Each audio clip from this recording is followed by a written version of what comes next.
What's up, Fire Nation? If you're here, it's because you don't play small. Fire Nation is for the ones fueled by passion, driven by growth, and hungry to build real wealth.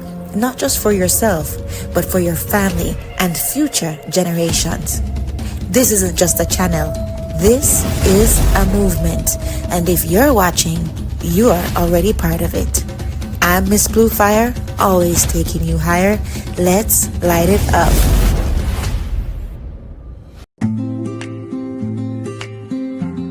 What's up, Fire Nation? If you don't play small and you're here to build, you're in the right place. I'm Miss Blue Fire, always taking you higher. Let's light it up.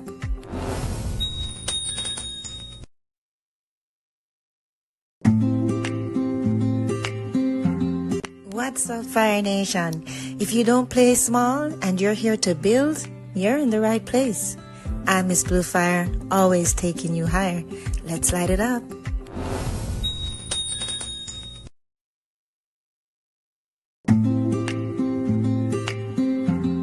What's up, Fire Nation? If you don't play small and you're here to build, you're in the right place. I'm Miss Blue Fire, always taking you higher. Let's light it up.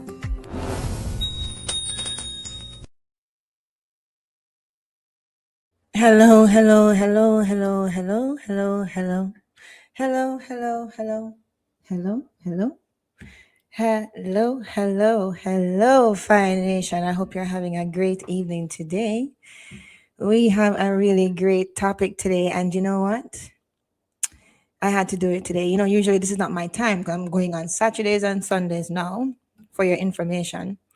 But sometimes you have to act. So I may not go live on Sunday. I definitely do have to go live on Saturday because that's when I was able to catch my music producer friend who is going to break down the elements of a song for you, right? So we're going to go through that on Saturday, the difference between cadence and flow and rhythm and beat, etc. Because I've been hearing a lot of people are still confused.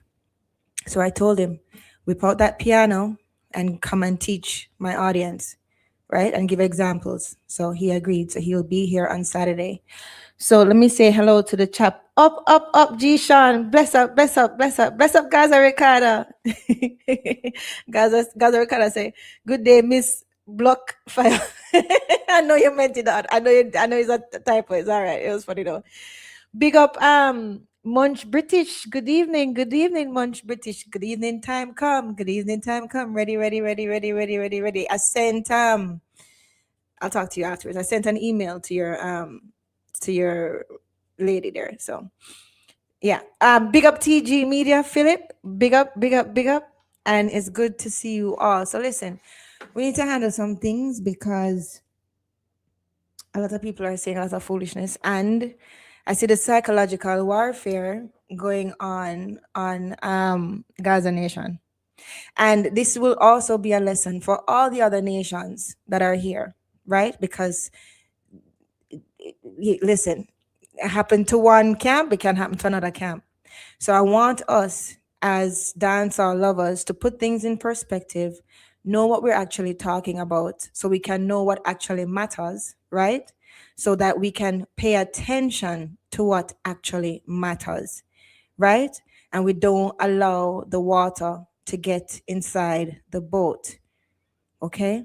Ships don't sink because of the water around the boat. No, they sink when the water gets into the boat. So, right, I see a lot of psychological warfare going on, and things are getting into, people are trying to get under people's skin. So we're going to deal with it and put things in perspective. And this is for all camps as well. Just so happens that Gaza Nation is going through it right now. Big up, Mr. Noble. Big up, big up. Good to see you. Good to see you. Right? So let's start. What actually happened with Kamar McGregor's gift card campaign? Well, actually, you know what? Before I even go there, this is what we're talking about. Numbers don't lie for the people on the playback. We're talking about the Kiss of Judas. What happened with the album and the purchases to get the number one album sales, right? So we're going to talk about that. So we're going to challenge One of the most repeated phrases in music, business, sports, politics, and life: numbers don't lie. We're going to challenge that as well, right? You've heard it, I've heard it, everybody says it. But what if the problem isn't that numbers lie? We know that numbers don't lie, right? What if the problem is that people misunderstand what the numbers are actually measuring? Huh, there you go. Because recently, as I said before, a huge conversation exploded, and it's still going on right now, right? Around Mr. McGregor's Kiss of Judas album, right? And the allegations of gift card campaigns being used to help push the project to number one on iTunes, right? So, as you know, some people celebrated, some people criticize, some people say, oh, a win is a win, right? Other people say, well, that's not real demand. So tonight we're not here to attack anyone. Fire Nation, you know how we do, right? We are here to understand what charts actually measure, what charts don't measure, the difference between support and demand, why sales do not necessarily equate to streams, while streams don't necessarily equate to impact, why impact do not necessarily equate to influence, why influence do not necessarily equate to reach, and why this practice that what Mr. McGregor did could be very, very harmful to our genre going forward. So we're going to break everything down, right? Because it's not about screenshots, right? It's not about screenshots. Okay? Somewhere along the line, our genre became obsessed with screenshots, not the songs, not the lyrics, not the replay value, and not the cultural moments. Screenshots, right? We are celebrating now rankings more than records, and we're celebrating positions more than performance, right? And if we're not careful, we're going to wake up one day with a genre full of chart screenshots and no classics. So let's talk about it. Let's talk about it. Okay. So what happened with Kamar McGregor's gift card campaign? If the reports are accurate, disclaimer, that producer Kamar McGregor purchased or distributed iTunes Apple gift cards as part of a fan purchase campaign, then what likely happened is much less mysterious than many people think. The process is usually, say, a promoter, an artist, label, the supporters, they buy the Apple gift cards, right? Those gift cards are given to the fans, the DJs, the friends, supporters, right? Then the recipients, they redeem the cards in their Apple account. So it's not illegal. And they use that credit to purchase that album on iTunes, okay? Each purchase counts as an album sales in the iTunes chart system. So that's what he did, right? Here's the fire point. Apple does not care whether the money originated from a credit card or from a gift card. What matters is that a paid transaction occurred through the iTunes store. That's why Apple doesn't care. It's their business model too. They'll take the money. Of course they will, right? Now, what does it mean? It means that people purchased it. They didn't use their own money. They used his money, but they purchased it. Someone had to complete a transaction. The chart is based on purchases, not on opinions. Okay? I want you to hear what I'm saying. Okay? Even if supporters received gift cards, the album still generated sales activity. All right? The chart reflects buying behavior. Okay? Good. Now, what does it mean? It means his campaign was organized, right? Many artists cannot mobilize fans to do anything. Now, remember, he also has Rick Ross, who has a large fan base on that album as well, right? So I don't know what help he had as well, right? But the fact of the matter is, if the gift card purchases thing is true, then people were not parting with their own money, right? It was basically free to them, not to him. Okay, right? Getting hundreds of thousands of people to purchase within a short period is organization, marketing, fan engagement, and timing. These are facts. It's true. So well played. Okay, well played. And it was legal. What did it do? It created visibility. Okay, number one on iTunes positions, and let me tell you why it worked so well, because he was banking on a lot of people's ignorance of how the music and the music charts works. That's why there is a frenzy. That is why he's banking on your ignorance. Well played, very well played. I didn't say he wasn't a brilliant marketer, right? No, it created visibility. Number one on iTunes position gets screenshots, headlines, social media discussion, everybody talking about it. I did a live on it. Industry attention. The visibility now can create additional organic purchases. So that visibility now going to make people say, wait a second, or even out of curiosity, let me go and purchase it, right? That is what is called the secondary ripple effect of high digital ranking. Okay, now what it does not mean, it does not mean it was the best selling album in America. A lot of people hear number one on iTunes and they think, oh, biggest album in America. Those are not the same thing. Those are not the same thing. Okay. And I'm going to break down why it's not as significant as people are trying to make it out to be. Okay. iTunes represents only one store. Streaming services like Spotify, YouTube, Amazon, Apple are much larger drivers of overall music consumption, right? An album can hit number one on iTunes and still have modest overall streaming numbers, or even very slim. It does not mean Billboard number one. All right, good. Billboard uses a much broader formula. So this is the Billboard versus iTunes formula. Okay, so pay attention. Billboard uses a much broader formula, right? Which involves more numbers. We need more numbers, right? It involves album sales, the streaming, the track equivalent units, okay? The reporting periods. So a short burst of iTunes purchases alone does not automatically create Billboard number one album. Okay? And it also does not mean massive public demand. Okay? A coordinated buying campaign measures activation more than reach. It's facts. Okay? Example, artist A, 500 highly motivated fans buy today, right?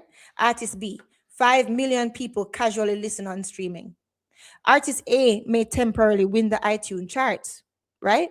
But artist B may have a greater overall public consumption. And that is where the value is. Okay? Now, in dancehall and reggae, iTunes charts often matter because the genre still has a strong culture giving weight to purchasing music, supporting releases directly, the fan mobilization, right? Very tribal in a lot of ways, right? That is why people celebrate when an album tops the reggae or overall iTunes chart. Okay? That's why. Okay? But here's the business reality. From a business perspective, a gift card campaign is essentially I'm spending marketing dollars to generate sales. That's basically what it is. Okay. Now, it's not fundamentally different, it's more direct, right? But it's the same principle of buying Facebook ads, buying YouTube ads, radio promotion, but it's an extra step because you pay for the Facebook ads, somebody click on it, they may or may not buy it, right? May or may not, but you bring it to their face, right? But with a direct giving you the credit for the iTunes, right? Right? I'm giving it to you directly. So you don't have to spend your own money and it's not that much effort. Okay? But at the same time, you may or may not use it to buy it. Okay? Not because he gave you the credit means that it's guaranteed that you're going to buy it. So that is why they're saying it's not fundamentally different, even though it's more direct. So it skips a step, is easier, right? And it's a less of a pain point for the purchaser because they're not using, again, their own money, right? The difference is that the money is being directed toward purchases instead of impressions. That is why it's legal, right? Explain the mirror. Oh, yeah, I just did. The mirror may not. Right? Now, here's the most accurate interpretation of what Mr. McGregor did. Mr. McGregor campaign used gift cards to push the Kiss of Judas to the top of the iTunes charts. The fairest interpretation is yes, it demonstrates strong organization and his fan activation, or even the other people's fan activation. Yes, It generates legitimate purchase activity if the transactions complied with the platform rules, which they did, right? And yes, it created a real chart achievement on iTunes. But no, it does not automatically mean he has the most streamed project. No, it does not automatically mean he has the largest audience. And no, it does not automatically mean he had the biggest album in the overall US market. Okay? These are facts, right? Now, the gift card campaigns are completely different than natural demand. And I don't think I have to explain this, but here goes, right? Natural demand versus measurement. Gift card campaign is not like it's fake, right? The strongest argument is that it measures something different from natural demand, right? These are two separate things. And what I'm finding on the platforms is people are convoluting these two things, right? Natural demand is when people spend their own money because they independently want the product. I want it, so I'm going to spend. Like the people who bought Cartel's albums, right? Or the people who will buy whoever Cam's albums, right? You naturally want it, so you spend your own money independently because you want the product, right? Imagine a dancehall artist release an album. Nobody offer incentives. Nobody gives out gift cards, right? Nobody tells people exactly where to buy, right? People simply hear the music and they say, you know what? I like this enough to spend my money.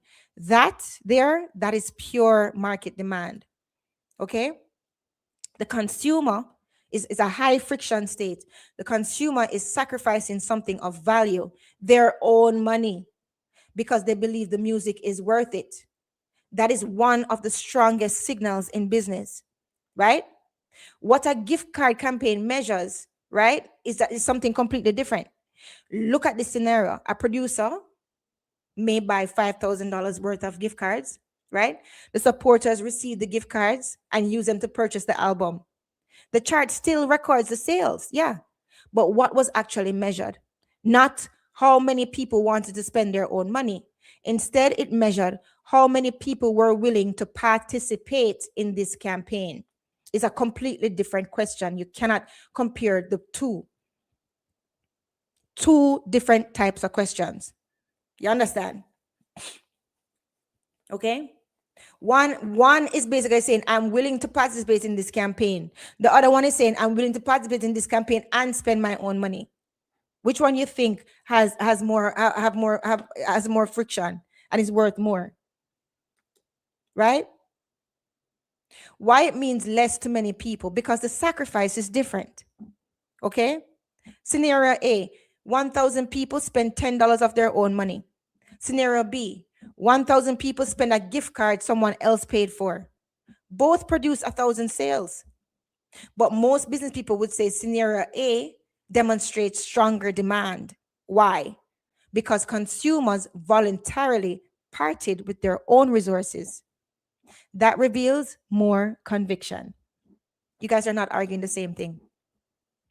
Okay? Good. This is what an investor wants to know. This is why investors care. An investor wants to know, will customers pay? Right? Not, will customers accept free things? Of course, customers is going to accept free things. Duh, that's human. That's a lot of them. Right? What you think in Costco, they have all of these free samples, them giving out. Of course. Right? Some people. Some of us know that not everything free good. But that's not the point. The point is, right? An investor, if they're going to invest in your project or invest in you, they want to know, will customers pay? You know why? Because they want to know if they're going to get their money back, if they're going to get a return on investment. Not, will customers accept free things? Duh. Almost everybody accept free things. Very few people consistently spend their own money. That is why natural demand is considered more valuable. G. Sean said, Gaza people, we need to start support Blue File. Well, G. Sean, is whoever is drawn to the content, right? It's whoever is drawn to the content.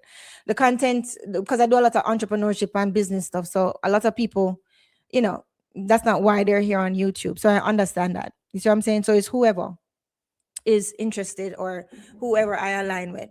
That's how it is, right? But thank you for that. I appreciate that.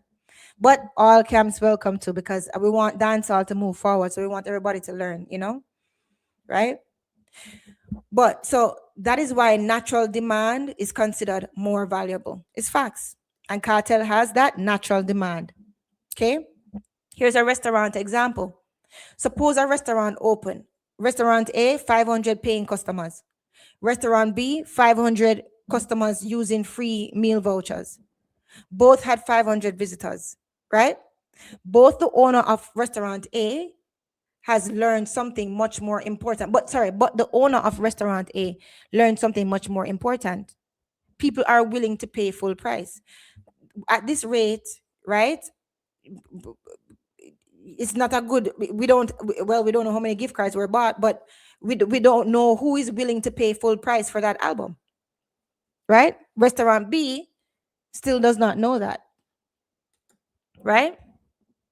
So this is the music industry version. A gift card campaign can prove that, yeah, your fans are organized, your fans are loyal, they'll do what you say, they're willing to help, right? And the artist has some community support, right? Remember, Rick Ross is there too. I keep saying it. But it does not prove as strongly consumers chose to spend their own money. Different levels of demand. Here is the problem, the biggest problem for dancehall. The issue isn't sales, right? The issue is when people start claiming number one on iTunes proves this is the hottest album. No, not necessarily. And they're using this to irritate you, Gaza Nation. Okay? Don't let them irritate you. I know the trolling is fun, but I want you to have the facts so that you can know that it's foolishness. All right? It proves the album generated enough purchases to reach number one. And for the other nations too, or the other camps, this can also happen to you. So it's good for you to understand this and have the good perspective, right? So nobody can do that to you and get underneath your skin as well, right? How those purchases were generated matters, right? How you get a trophy, people, matters.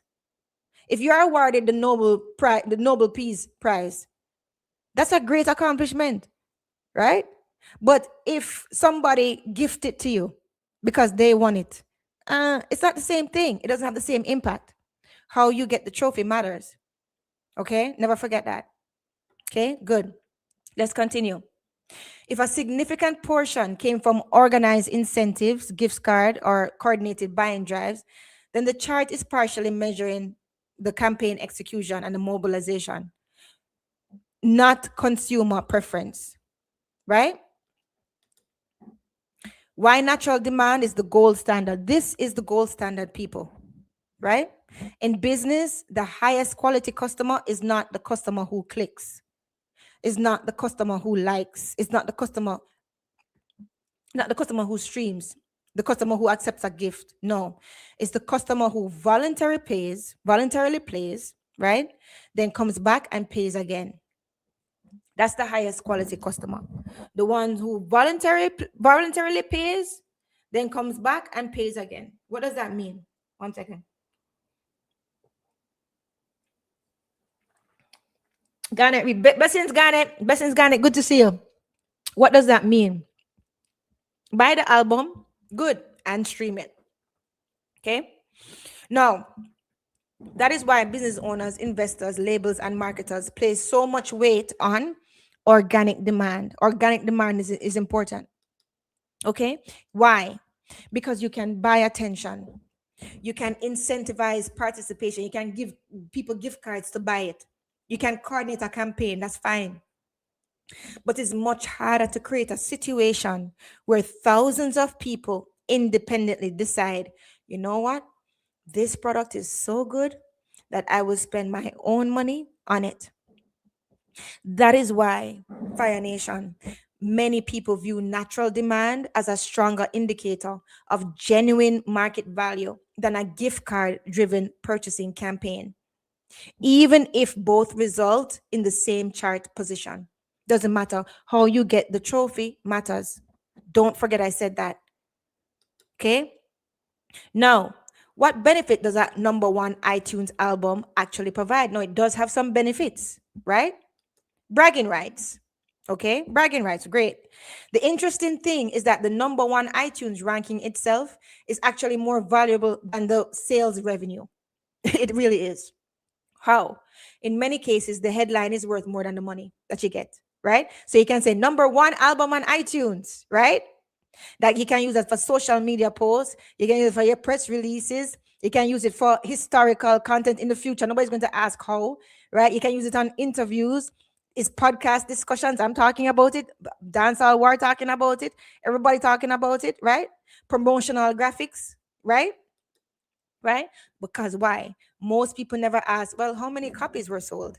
How long was it number one? And what competition existed that day? Right? They simply hear number one, and that creates perceived status. Remember, I always tell you, marketing is about the positioning in your mind. Mr. McGregor knows that very well. And he's using your ignorance against you. That's what he's doing. And he's trying to get into your mind, even if you know, get into your mind so you have less things to celebrate. That's what he's doing. Well played, right? But we're gonna go into why it's actually detrimental and why we don't want to normalize this practice. Okay, good. Here's the industry credibility, right? Genius word, blue fire is significantly hotter than red fire. Bless up, bless up, genius word. You cheer me up. Thank you for that. Right? The blue part of the fire is actually the hottest part of the fire too. Industry credibility, right? No, people in the industry, they often use achievements as shortcuts. It's facts. You hear these people talk about accolades, all the man them on the platform. Jesus Christ, I'm tired of hearing accolades, accolades, accolades. Actually, accolades. Like Jesus Christ, I get it. Accolades, yes. No disrespect, right? A sponsor, promoter, journalist, or potential investors may see number one on iTunes album and think, wow, this project must have had momentum. Whether that momentum is large or small is a separate discussion. The achievement becomes part of the artist's resume and now Kamar's resume, right? Then you get the media attention, right? The media outlets are much likely to cover albums that reach number one. Why wouldn't they? They're media outlets, right? More than an album that sells 1,500 copies, even if that album is actually better. The chart position creates a story. Marketing people, it's a story, narrative, right? You see how everything ties in together, right? The story creates publicity, and the publicity creates additional exposure. So, well played. That's what he did, right? Also, the social proof, right? Humans are followers by nature. So many people will think, wow, if everybody else buying it, maybe I should check it out too, right? People will be thinking that. No, maybe less because now they understand that it was a gift card campaign, if it was, right? It's called social proof. The chart position can create curiosity from people who otherwise would have ignored the project. It's facts. A lot of people would if he had let out this, but a lot of people would have ignored it or scoffed at it because of the fact that a lot of people have adversity towards him for whatever reason, right? But now a lot of people are actually curious. Okay. Now this is where the trolling is. This is where he's messing with the mind. This is where he's messing with Gaza Nation. And this is where I want people to understand what's going on, as well as the other camps too, because it can happen to you too. The fan morale. Okay. Fans love feeling like they accomplished something together. It's facts. That's why you see a lot of people when Gaza Nation too change their album cover, sorry, their DP to the album cover, trying to move together, trying to do things, trying to purchase together, trying to do that. That's what all the camps do, which is great, right? So the campaign becomes, we got the album to number one. That creates excitement and loyalty and community identity, right? The fan base feels invested in the victory. This is what he's doing. This is why it bothers people. I'm just telling you facts and I'm telling you the truth, right? Because it was something else for them to look forward to, even though it was not it's not as weighty as the rest, like what we were talking about. It doesn't matter, right? Why did I do that? Julia, what did you do? You moved it. Here we go. Come on, move. No. Sorry. Move it. What did you do? Anyway, I'll get back to it after. Great. So, right? So that's the trolling there. You see what I'm saying? That's the trolling. No, does it matter that much? No, we're gonna go into why. Right? Also, suppose Kemar approaches sponsors, event promoters, media companies, and distributors. He can now say, hey, you know what? My album reached number one on iTunes, right? That's a stronger line than I released an album. And now he has that historical record. Years from now, people may remember that album went number one, but now we're going to make sure that they remember that it was also, if it's true, the gift card campaign, because it matters. But many people won't remember how it got there. They won't remember how many units sold or how long it stayed there at number one. Okay? The headline often survives longer than the details. It's facts. It's facts. And that's why he did it. He's a marketing genius. But it takes a marketer to know a marketer, right? Now, here's the myth that that numbers don't lie. We hear this all the time. Numbers don't lie, right? Listen to me. People use numbers to lie. Numbers may not lie, but they use the numbers to lie. And I'm going to go deeper on how. Okay, good. Now, one of the most repeated phrases in business is, this is what I wrote: in politics, sports, and music, numbers don't lie. The truth is, numbers don't lie, but people lie with numbers. Or more accurately, numbers tell the truth about what they measure, not necessarily the truth about what people think they measured. So, what he is doing is attaching a different truth to those numbers. That is what I mean by when I say he's lying with the numbers. The numbers don't lie, but he's lying with the numbers. Okay. And he's able to do that because a lot of people don't understand the difference between the Apple Music charts and the iTunes charts, right? The distinction is critical. Now, example, the the iTunes number one album. Suppose an album sells 5,000 copies in a day and reaches number one on iTunes. The number itself is not lying. The album really did sell enough copies to reach number one. The lie occurs when people start attaching meaning to that number that it never actually measured. This is the problem. And this is where the contention is. The number says 5,000 people purchased, 5,000 purchases occurred, not even 5,000 people, 5,000 purchases occurred. People then say, oh, this is the biggest album in America. Oh, the artist must be popular. Oh, the artist has a large fan base. No, the number never said any of those things, period. People add the mythology after. And let me tell you, the people add the mythology after because of the fact that they don't know the facts and they don't know how it works. This only works on people who don't know how the music and the charts work. And worse, don't know the right questions to ask. Okay, so let's continue to fix this together as a community. We need the information and we need to educate each other, right? So these little gimmicks don't work. Okay, and we need to start thinking about the health of the entire music industry. This here is bad for the health of the entire music, and we're going to go into why. Okay, it's legal, not because something is legal means it's healthy or it's good or it's moral or it should be done. Okay, good. Let's continue. We almost get there. I'm not going to spend long here tonight. YouTube views. Let's give an example because a lot of people understand YouTube, right? Say a video gets 5 million views. The number is real, right? But how many people watch 10 seconds? Don't know. How many people watch the whole thing? Don't know. How many people watch it twice? You don't know. How many people actually liked it? You don't know. How many people became customers? You don't know. The view count does not answer those questions. Do not assume. Okay? Now, there are three ways that numbers get manipulated. Number one, by context omission. This is the most common.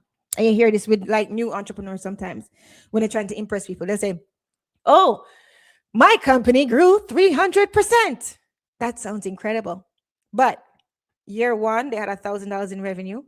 And year two, they had $4,000 in revenue. Yeah, technically that's true. But the missing context changes the story, right? If somebody tell you that my company grew 300% in 1 year, you're like, what? What did you do? What? Tell me all about it. I want to know. I want to try it, right? But when you get the context that they only did 1,000 in revenue before, the year before, and now 4,000, you're like, oh, okay. Well, 3,000 is not that much of a jump, right? In a year. So another way that they do it is by selective measurement. Here it is. This is it. People choosing the metric that makes them look best. All right. Artist A can say, I have more streams. Artist B say, I sold more tickets. Artist C say, I sold more albums. right? An artist D say, I have more engagement. Each may be correct, but guess what? Each is measuring something different. So when I hear these arguments on the platforms, and I'm just like, we're talking about three different things in one conversation. That's why you guys are arguing, you're not listening to each other, right? Then there's artificial stimulation. This is where the gift card campaigns, the fan drives, and the marketing pushes come in, right? The question becomes, did the number happen naturally or was it engineered? Okay, right? The statistic alone cannot tell you everything. Now, this is another lesson I'm going to teach you. Okay, and I want you all camps to remember this, right? Business people will look at multiple numbers. One number is not enough. That's why we always say, that's why we always hear me say it. And I learned it from somebody, from my mentor. Things don't happen in a vacuum. We have to consider all points. All right. Smart investors, we really look at just one metric. Okay. If you think about you yourself now, you own a record label and you're going to spend all this money on these artists, right? You're going to front all of this money. You think about it. If you own a record label, you will want to know reach. How many people see this artist? Consumption. How many people are listening and listen to this artist? Engagement. How many people care about this artist? Conversion. How many people actually pay to see this artist or buy this artist? Retention. How many people keep coming back to this artist? Profitability. How much money remained? These are the things you're looking at. You know why? Because you're using it as a scope to see how fast you're going to get your money back. I'm sorry. I'm real sorry. It's just black and white. It's when it come on to the money part of it. All right. Okay. One number can never tell the whole story. Right. And what I find is a lot of people are using one number to try to justify an entire story. You can't do that. Things don't happen in a vacuum. You have to consider the other parts. Okay. Now, here's another example. This Vibes Cartel and Sean Paul thing. And I went beat it till dead up because I was so tired of hearing it. Right?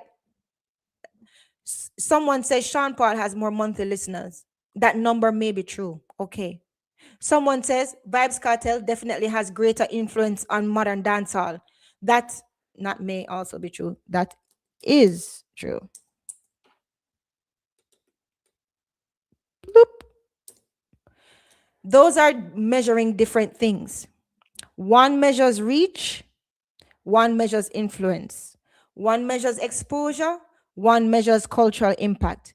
Neither number is necessarily wrong. The mistake is pretending that they're measuring the same thing. That's why I hated this argument so much. I wish they would have killed it for so long, right? Because they're measuring the two different things and arguing. Okay? Two different things, right? Now, here's a better saying that I came up with after. Instead of the numbers don't lie, but people lie with numbers, right? A better business principle is numbers answers questions. Numbers answer questions. Make sure you're asking the right questions. Okay? Numbers answer questions. Make sure you're asking the right questions. Let me give you an example. Let's say, or let me continue. Or every number tells a story, but never the whole story. Okay, every number tells a story, but never the whole story. Okay, let's just say, all right, say you are 110 pounds. All right, you're 110 pounds. The scales show that today you're 115 pounds. What does that number say? That number says that you increased by 5 pounds, right? Good. The number doesn't say that you're fat. Don't equate it to that, right? The number doesn't say that you're healthy either, but it doesn't say that you're fat. It just says that it increased by 5 pounds, right? Good. Good. So, Fire Nation, the most dangerous people are not the ones who ignore numbers. They're the people who see one number and they stop asking questions. They just assume that it means whatever else it means. Right? Right? That's how marketing campaigns become proof of dominance, right? When they only prove that someone successfully mobilized a specific audience for a specific goal. That's just a specific goal that he had, right?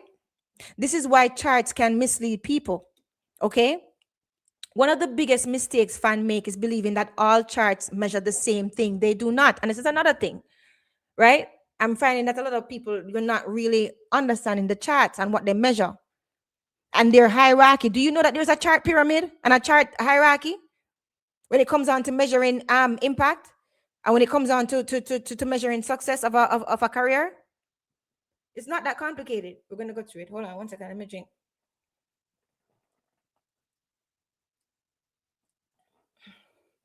It's not that complicated. Pardon me. Right? We're going to break it down. Each chart asks a different question, Fire Nation. And if you don't know the question being asked, you'll misunderstand the answer. iTunes charts question: who purchased music in the store today? That's it. Spotify chart question: what are people streaming right now? Billboard question: what music is generating the most overall activity? And we're going to go into why. Pardon me. The ticket sales question: who is willing to spend money to see this artist? Right? Shazam questions: what songs are making people curious enough to identify them? The YouTube questions: what content attracted clicks and views? Each chart answers a different question. Therefore, Fire Nation, don't make them fool you. Each chart tells a different story. Okay? Now, there's a difference between the sales, the streams, the reach, the impact, and the influence when it comes to measurement, right? This is where most music conversations completely fall apart. I'm finding completely fall apart. People use these words interchangeably, and they should not. Those words there: sales, streams, reach, impact, and influence. Okay? Sales measure who bought. Example: the iTunes purchases, the physical albums, the downloads. Sales measure willingness to pay. This is why the gift card campaigns distort, because willingness to pay is sales, right? But if you give the money to people, that's not their willingness to pay, that's your willingness to pay them to do the activity. That's the difference, right? Willingness to pay with your own money is different than willingness to pay with someone else's. Of course, people be willing to pay if it's somebody else's money. Of course. Duh. Willingness to part with your own resource is a different story. Streams. What does that measure? Who listened? Examples: the Spotify, Apple Music, Amazon Music, and people, you keep on mixing up iTunes with Apple Music. The iTunes charts with the Apple Music is different thing, right? Streams measure consumption, right? Reach measure how many people were exposed to you. Example: the followers, the impressions, the monthly listeners. You can pay for reach. Reach measures visibility. That's a marketing campaign. That's visibility. Okay? Impact. That measures, did people change their behavior? Example: the cultural shift, the influence on artists, the public conversations, right? Impact measures effect. Just like that scar on my left forearm from the fire that burnt me. That was the effect of the influence of the fire. That's the impact on my skin. Okay? It's facts. Influence. Who is shaping what others do? Examples: the copycats, stylistic imitation, trend setting. Influence measures leadership in a lot of ways.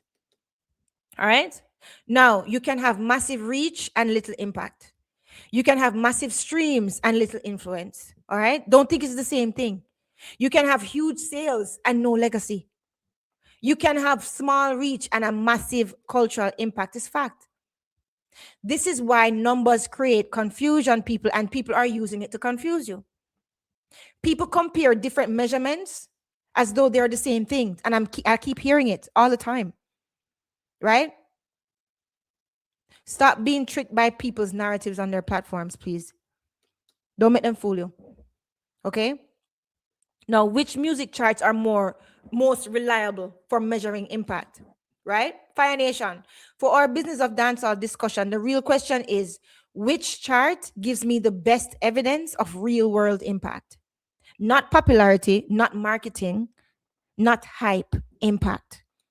All right. Now we're going to rank the charts. First of all, the number one, concerts ticket sales.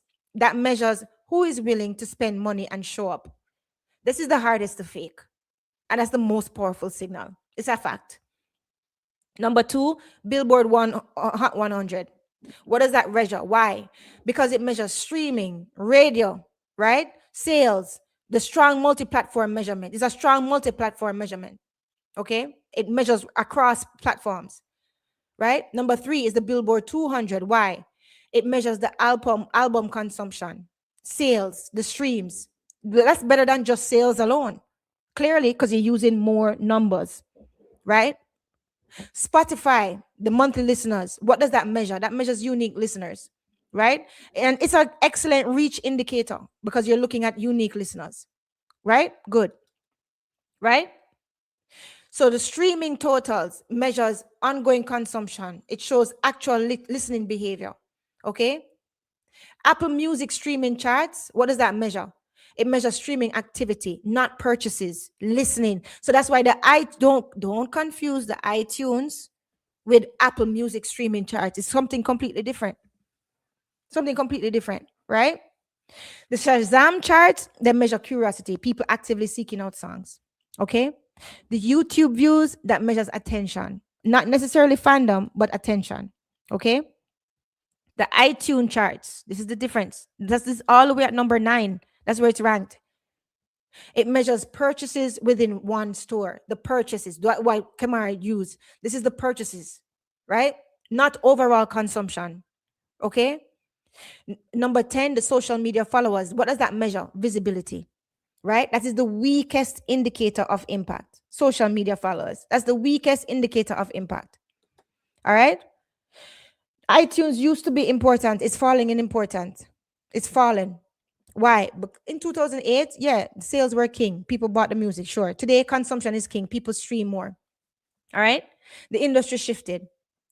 Labels increasingly, they care about now streams, retention, engagement, and repeat listening. That is what labels care about now. Repeat listening, playback value, engagement, retention, and streams. More than a short-term purchase spike, like what's going on if it is the gift card situation. It's a fact. Now, here is the impact pyramid. I don't want you to forget this. So take a picture, screenshot it. Okay.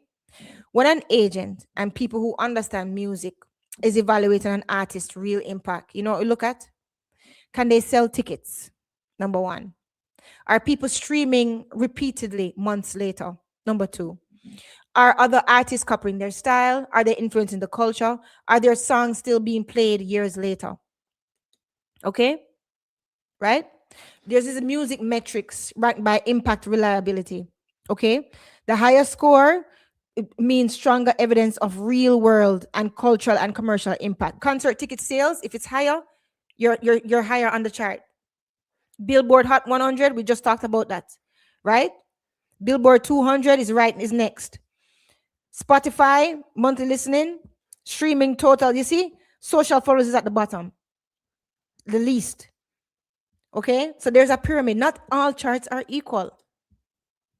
Okay, now this is where the confusion is. I'm seeing blessing Philip, good to see you. I'm seeing the confusion in the conversation. Okay, iTunes versus the Apple Music streaming charts. People are getting confused. This distinction is absolutely critical because many people confuse these two things. I don't know why. They're not the same. They do not measure the same behavior, people. It's all about measuring behavior. That's what guys, why do you think people measure? We're measuring behavior. That's what marketers do, measure behavior. Okay? They don't answer the same questions. Yet people constantly talk about them as if they are identical. They are not. Now, let's get into it. What does the iTunes chart measure then, Miss Julia? Good question, Fire Nation, Gaza Nation, and all the other nation. The iTunes charts measure purchases. That's it. So yes, he's number one in the purchases because they never use their own money. It asks one simple question: who bought that music today? The chart does not care how many times the album was played. The chart don't care whether the listener even liked it or listened to it. The chart does not care whether they even listen to it again. The chart does not care whether the person is a fan. It only measures a purchase has occurred. Ting, that's it. That's it. So why are we making it so important? Yes, we would have, yes, it was always nice for a fan base to achieve that. And yes, it is bitter when somebody purposefully keeps that celebration from you, right? For whatever reason.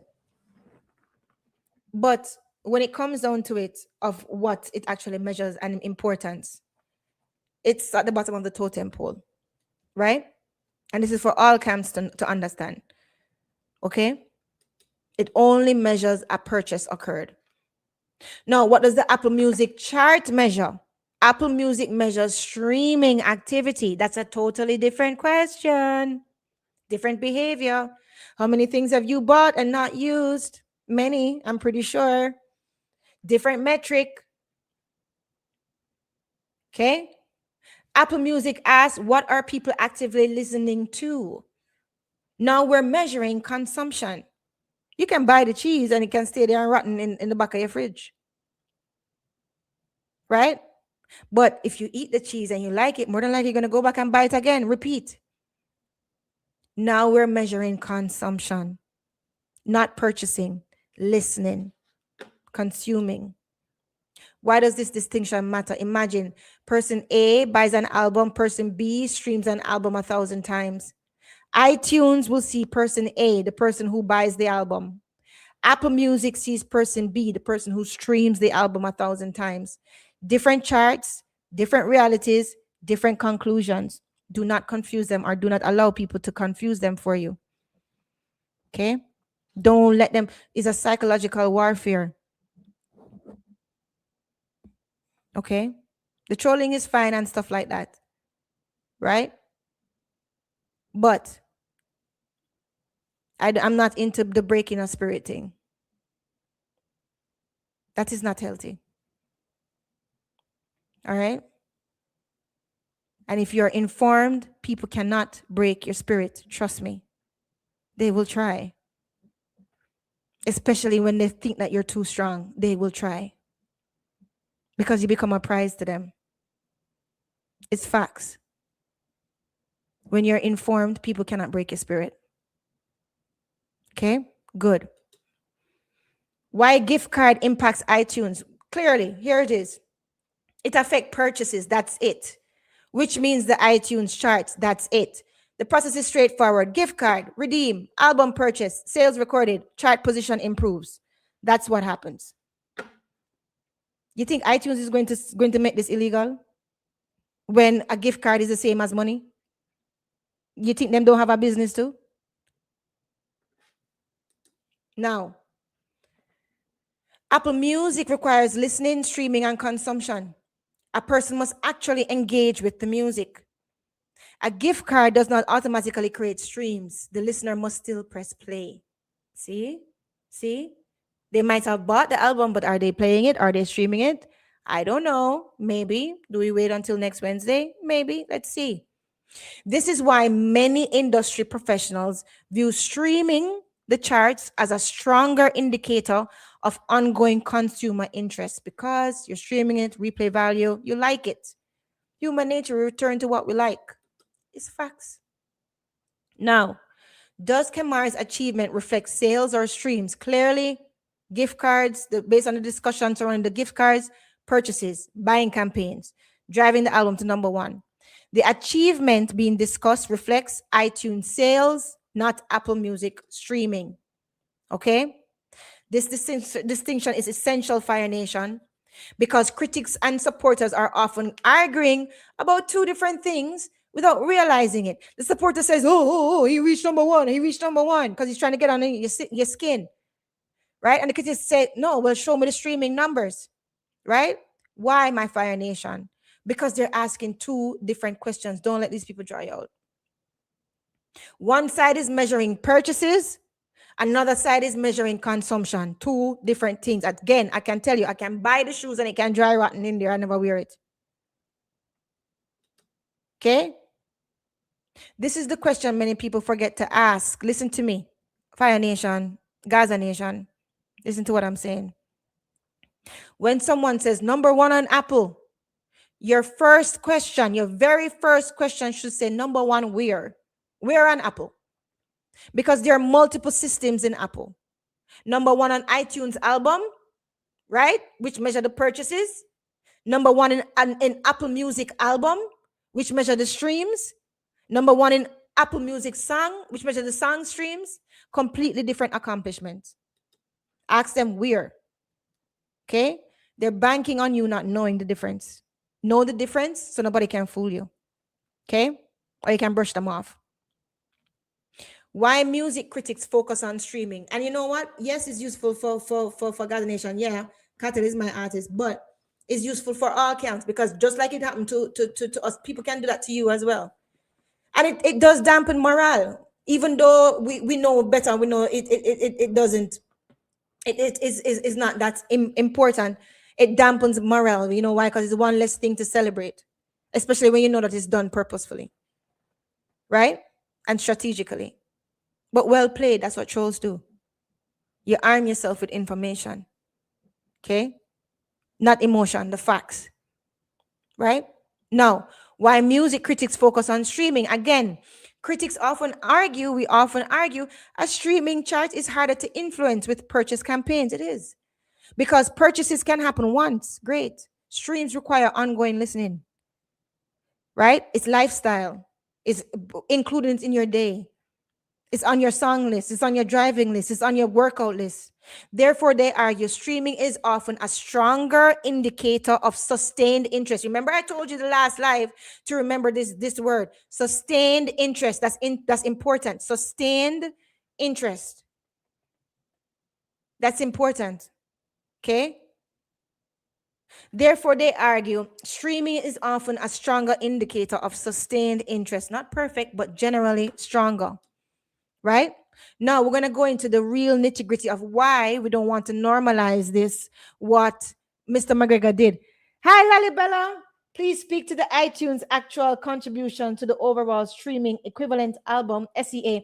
Yes, Lalibella, I actually have a live for that. We're actually going to talk about that, Lalibella. I actually have a live for that. So I don't want to get too much in it. And greetings, Lalibella. Good to see you. I haven't seen you in years. Good to see you and welcome. Right? So, how gift card campaigns can hurt dancehall? Now, this is where I want people to know, because we have to be conscientious about the future of our music. I don't want to hear anybody, thinking short-sighted and saying that they care about dancehall or they care about music or they care about the youth in the culture. Okay? If you do care, you have to think long haul. Okay, you might win temporarily in this moment, but what damage are you doing to the foundation long term? We have to start thinking that way. All right, good. Let's continue. Now, how the gift card campaigns can hurt dancehall, right? It's not about is it legal? It's not about did it happen? But what happens if this becomes normal? Because that's where the real concern lies, right? Greetings and no problem. I love what you're greetings. I'm glad, but I didn't even know that you know about my channel. But thanks for your kudos and thanks for being here. This is necessary. Thanks. I hope you check out the rest of the content too. Right? Factor one, fans chasing screenshots instead of music. One of the biggest danger is that the fans begin celebrating chart screenshots, ranking announcements, social media graphics more than the great songs, the great albums, the great performances. The conversation becomes, what chart position did it hit? Instead of, is that music actually good for or impacting the culture? Dancehall was built on songs first, not screenshots. Number two, rewarding marketing more than music. This is a dangerous, slippery slope here, people, Fire Nation. Very slippery. If chart positions become heavily influenced by organized purchase drives, like what Mr. McGregor did, then the artist with the best campaign may outperform the better songwriter. He might outperform the better vocalist. He may outperform the more influential artist. What's the long-term effects of that? The long-term effects of that, it will distort incentives. Yeah. Artists now they're gonna now invest more in chart tactics, like what Mr. McGregor did, more than the music development, more than the actual development of the music. Right? We can't reduce art to numbers. That's a paper that I did too. I should dig it up. You can't reduce art to just numbers. It's deeper than that. It comes from our soul. It affects change.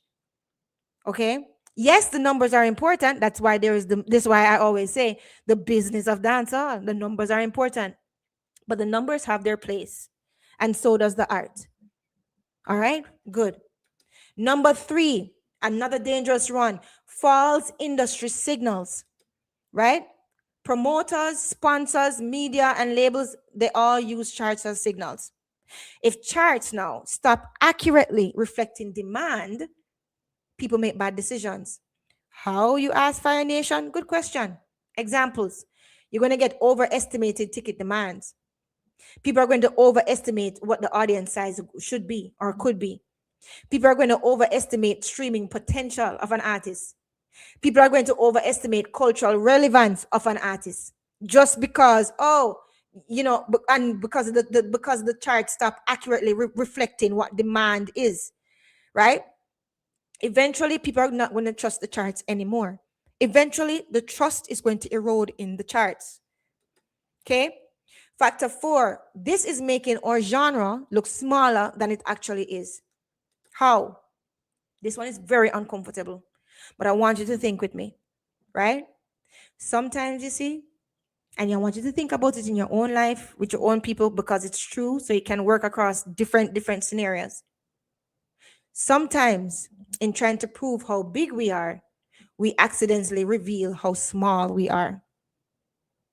You know what? That is my quote, so I'm going to own it.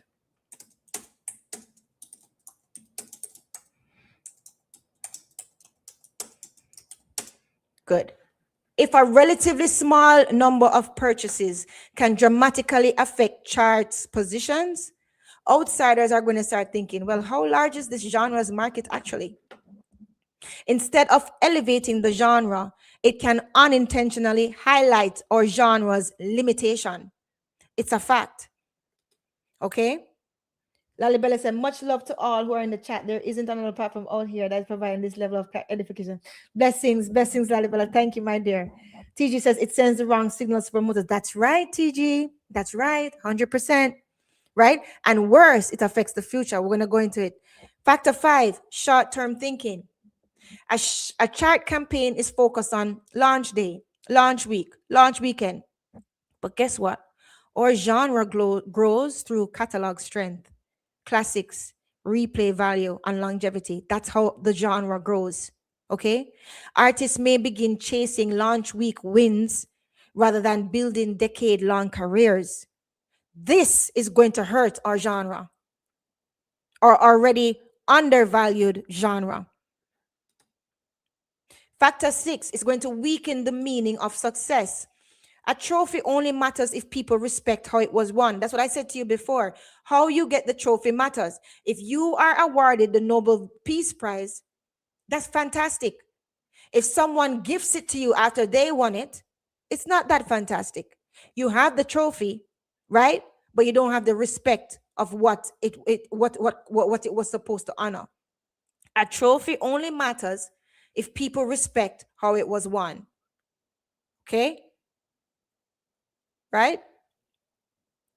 What's your name? Nancy Harding and Nancy Harding and the other one, Kerrigan, the ice skaters too.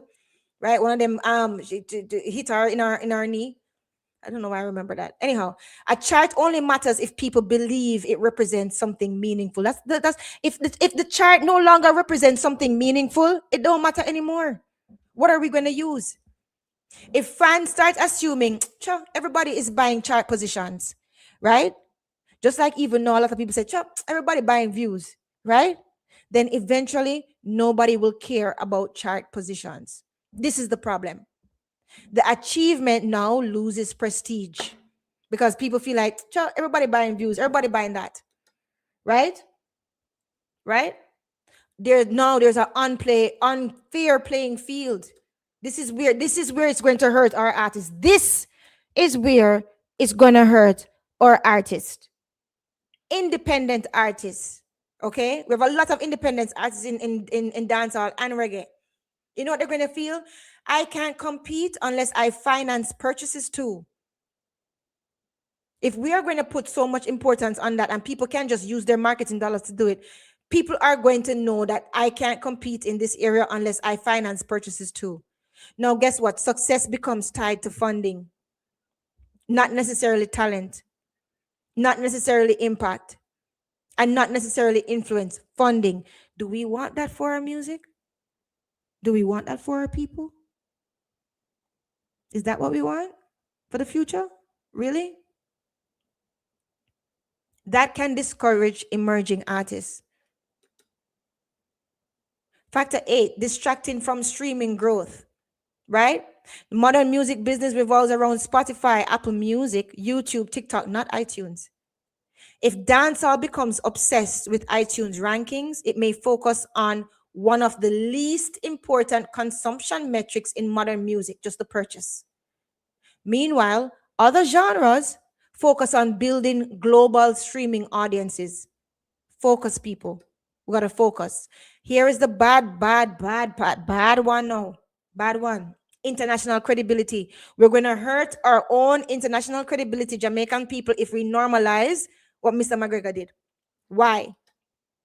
Dancehall already has spent decades fighting for respect globally. Remember, I tell you, nothing happens in a vacuum. We have to consider all points. We're talking about dancehall here, our culture, and even reggae. Has spent decades fighting for respect globally. Perception matters.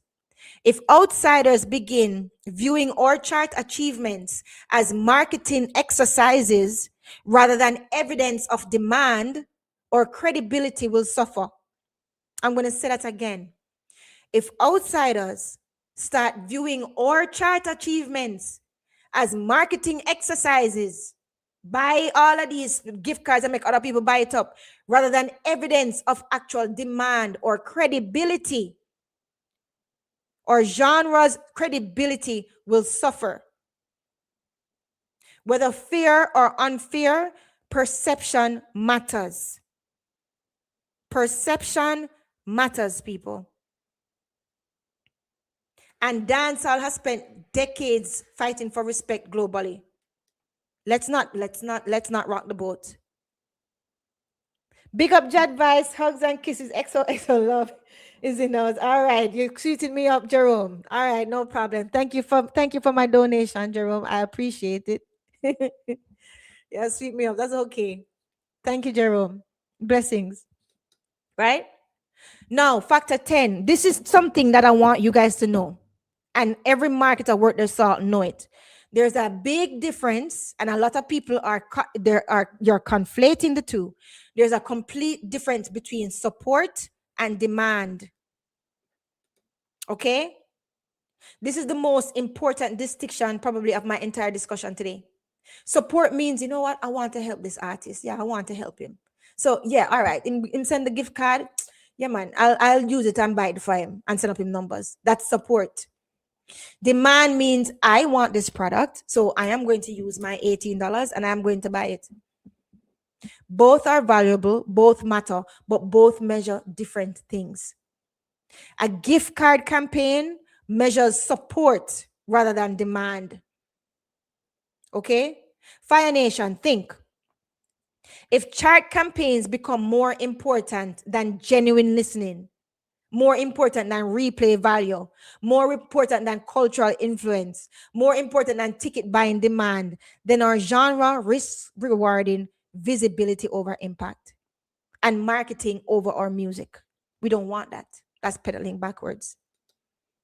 Okay? It's not the same thing. Support says, I want to help you, right? Demand says, I want what you're selling. It's a difference. Support can create a moment, but demand creates a market. Support can create a chat or influence the chat. Demand creates a business. That means that, you know what? After she buys, somebody else is going to buy, and maybe she's going to come back and buy again. And somebody else is going to buy. She's going to tell somebody else, and they're going to want it. And we're going to buy. That is a business. All right. Demand creates a business. Support can generate headlines. Demand generates longevity. Do people want you? Do people want what you're selling? Support may get you to number one, great, but demand will keep you there. So let's see how long he stays there. Because marketing dollars can only go for so far, even though his pockets are deep, as he always says, right?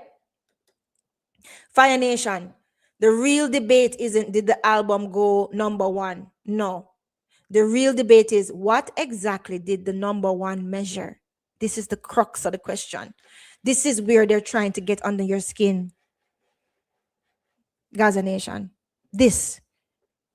What did the number one measure? So what? All right, it went number one on iTunes. What did that measure? That people got your money to buy it? Great, wonderful.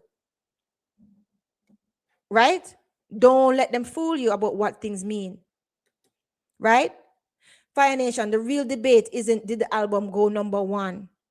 The real debate is what exactly did the number one measure? Okay? That's what that is something that I want you guys to think about, right? Don't let things like this get underneath your skin. He's banky, and that's why he's trolling, and he's trolling so well. He's a marketing genius, right? I'm not saying that he won't get anything from that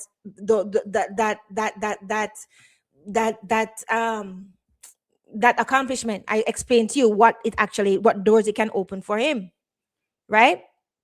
But tonight, I don't want you to think it was about Mr. McGregor.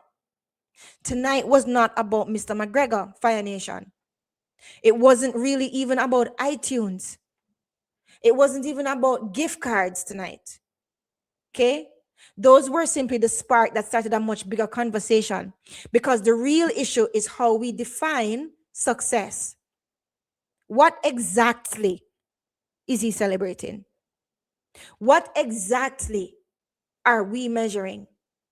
And what exactly do those measurements mean? Because a chart position is not a legacy. A chart position is a snapshot. A legacy, people, I remember I always draw it for you. A legacy is a timeline. A chart measures activity, yes, but legacy measures impact. A chart might measure what happened, who, by, when. A legacy measures what mattered, right? History has taught us something very important, right? Yeah, an album can go to number one, right? Yes, it can win headlines, right? Very few projects dominate, right? An era, right? So when somebody tells you numbers don't lie, yeah, it's true. Remember this: numbers answer questions.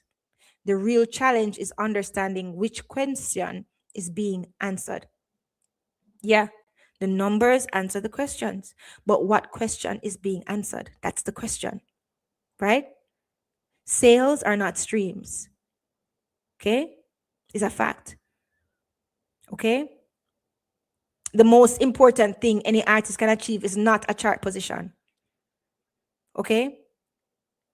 It's creating music that survives trends. All right? It's creating the music that survives the algorithms and survives generations. Long after the charts evolve or disappear. Okay? After all of this argument that's going on, I want us to start to think about what we are leaving for the next generation when it comes on to music, music knowledge, music interpretation, and the respect for the music. They are listening to us, Fire Nation, and all the other camps. They're listening to us, right? We are becoming the elders, if life spare. Okay? So we have to do better than what our elders did for us. These are facts. Every generation is supposed to improve. All right? Right? After all of the arguments, after everything, the one thing will remain because of how we are as a people, the music. And if our music survives, we win. All right? We win. Good. Blessings to everybody. And Lalibela said it again, there's a big difference between support and demand. Yes, that's definitely true. Very, very true, Lalibela. Very, very true. Very true. So blessings everybody for being here. Thank you for our new visitor, Lalibela. Good to see you. Right? Blessings, Jadvice, for your super chat and for being here and sweeting me up. You are in my good books now, Jadvice. And blessings, Philip, and everybody who is here in the bushes. Please like it. I know some of you men like bush, as I always say. Like up the live, and I will see you on Saturday for the breakdown of the music. I'm out. Fire Nation, listen to me. You don't log off and go back to playing small. You take what you learned and you execute. This is why Fire Nation exists. To rise higher, to build smarter, and to change the financial future of our families. I'm Miss Julia, A.K.A. Miss Blue Fire, always taking you higher. And wherever you go next, you carry our fire with you. Fire Nation, we rise, we build, and we're just getting started.